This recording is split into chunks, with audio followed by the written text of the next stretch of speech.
1, 2, 3, 4. Reese's Puffs, Reese's Puffs. Eat 'em up, beat 'em up, beat 'em up, beat 'em up. Reese's Puffs, Reese's Puffs. Hello everybody, today I'm going to show you how to make a simple rack that doesn't look completely homemade. So these are two different types of racks I'm going to be showing you today. First is this pretty simple type of rack for the B200R. This was homemade. This is a spare piece of wood I had. I bolted it to this spare piece of, I think this used to actually be some sort of stove plate or some kind of something like that. It was just basically kind of a grate. And then I also have this extra basket that was also in the basement that I used as extra storage. But of course I have to tie everything down with bungees, and I don't have a huge problem, but the problem with being so open like this is that even with the bungees, this gas can, for example, would still manage to fall off if it hit hard enough, because of course this being a hardtail bike, this does not have nearly as much resistance to shock as a suspension bike would, so everything back here gets bounced so much. So I'm going to make something that's a lot more resistant to that today. Now with everything taken off, you can see more or less so how I built it. So this is just a bungee system to kind of keep this rear basket tensioned. I just have it kind of screwed on here. So you can see it could be more solid. This is not made to hold a lot of weight. This is more of the load-bearing side right here. And as you can see, it definitely looks homemade. We got a bungee kind of keeping everything tied together here. You can see how I took a scrap metal plate we had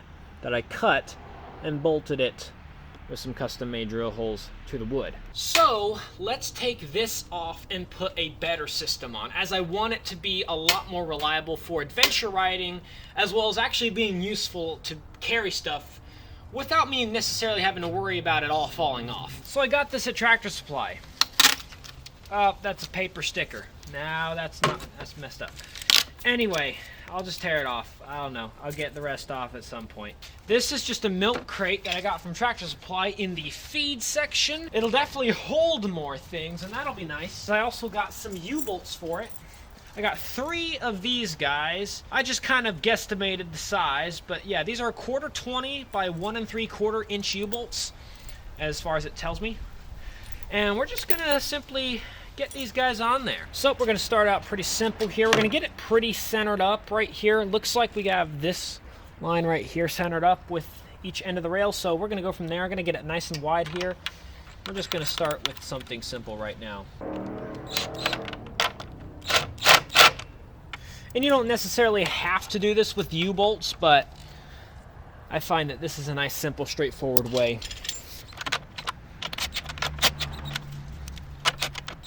All right, I think this is even enough. It doesn't have to be perfect unless you want it to be.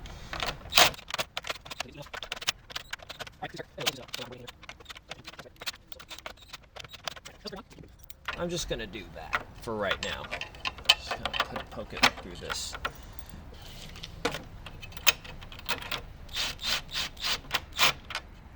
Okay, that ain't going anywhere. It's not perfectly even.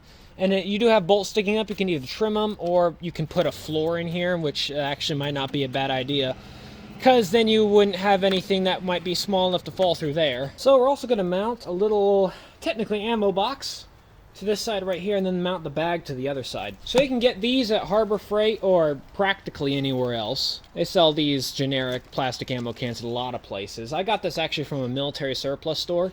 We're just going to actually bolt it to this side right here.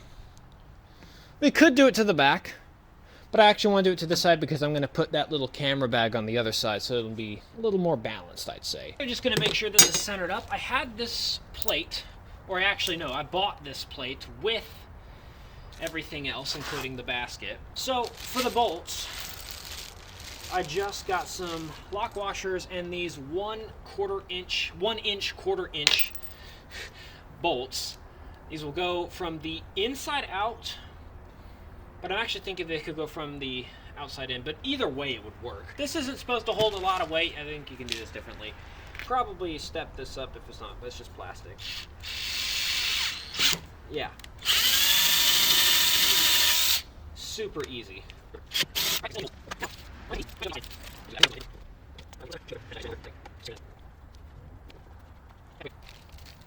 And I got 2 1/4-inch lock washers to go on this thing too. So let's go mount it up. So basically, here's how it's gonna go. You can see that it's just gonna slot right into the side here, and I have it so it'll slot in just like that with the lid like that. Yeah, perfect. All right, got these little grommets for the in-between part. So basically, as so, they just slip right on here. Well, that one didn't. Now we're going to slip this in here, making sure that closes.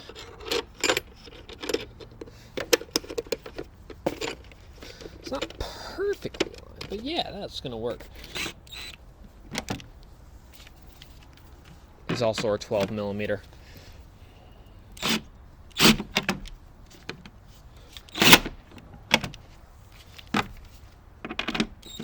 All right, so that works. Now, yeah, you can probably tell it does a little bit of that side-to-side action. I mean, that shouldn't really affect anything. It's not coming off, but you could I'll probably just drill another hole in the top there and then put something in that area to keep it from rattling so much.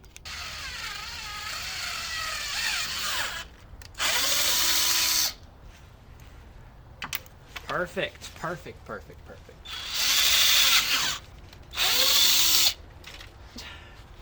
Then we got the 2 tops, and look at that.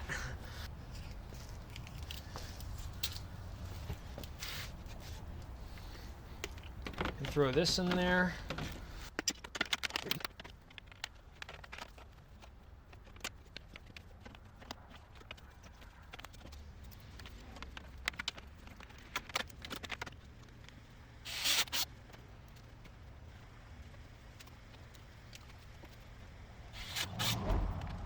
Okay, so nothing fell off when I tried to hop some curbs with this thing. I think this is going to be a really cool little rack. I'm going to see if I can fit a floor to this thing so I can actually put more things in more places. But yeah, this is going to work great. Much better than the old system I had. So thank you everyone for watching. And hopefully soon I got some more mini bike videos coming to you guys. As well as other outdoors videos. Hopefully I can actually mix it up a little bit. You know, I'm not going to tell you to like or subscribe because that's just annoying. So, see you in the next one.